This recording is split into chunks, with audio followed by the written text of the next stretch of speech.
I'm going to walk you through some of the key features of our quarterly one grid for the 2021 school year. This is a fifth grade example, but I assure you all of the grades have the same basic layout and key features. Our quarterly grids are broken into units.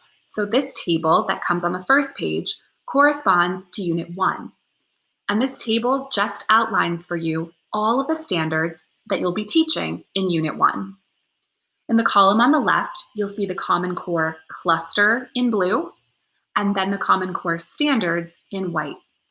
Each standard is labeled as being either major, supporting, or additional work, and as being conceptual, procedural, or application rigor.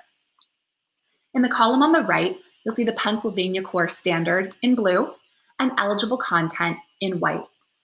You can use this table to see how the Common Core and the Pennsylvania Core are aligned.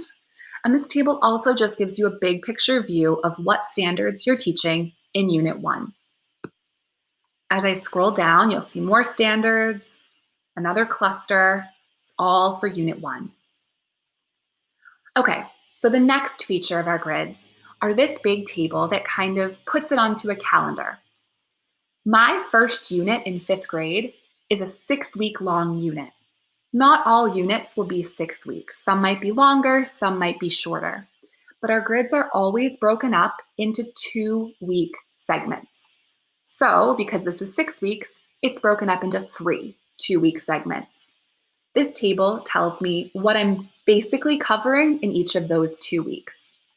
It's also color-coded, so as I move through the document, green will correspond with these 2 weeks, this color here, and this color here. For example, in the calendar, you can see week 1 and 2 are green. Now on the calendar, I don't want you to feel like this is prescribing anything. We're not saying you have to teach this objective on this day. But what we have done is lay out possible suggested objectives that will break down the content and lead you to success on the standards. So on this calendar, you can see all the objectives that you might want to teach in weeks 1 and 2, weeks 3 and 4, and weeks 5 and 6. All right, moving forward. The next feature of the grids is where we really dig into the individual weeks. As you remember, I mentioned weeks 1 and 2 were green. So notice when I come to this table for weeks 1 and 2, you'll see the green color. The table starts out by telling me these are the standards I'm teaching during weeks 1 and 2. You're not teaching all of the standards in the unit, just a couple of them. Here are some learning targets. These are the things that you're aiming for in this week. And coherence information. How can I make connections to what comes before and after these standards? Next comes resources for implementation. This quarterly grid is good whether you're using Envision, expressions, big ideas. No matter what your program, you're following the same order, the same standards, you're using the same grid. So here we've identified, based on your program, where you can find lessons that are aligned to these standards, these learning targets. The next page, you'll see additional formative tasks. Your programs are great, but maybe you need a couple more formative tasks.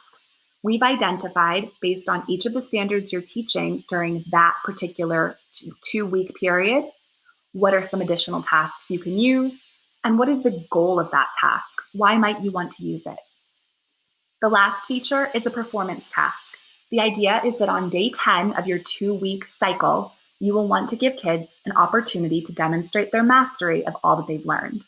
So we'll provide a standard, a task, and a goal for your performance task. That's my 2-week cycle. So I'll move forward into Unit 1, weeks 3 and 4, color-coded with this color. Same information. Unit 1, weeks 5 and 6, color-coded with this color. Same information. At that point, I will have completed my first unit, and I'll get to move on to my second unit because I still have time left in quarter 1. Those are the basic features that are in our quarterly grids. We hope that you found that helpful, and feel free to reach out to math@phila.sd with any questions or comments regarding the quarterly grids.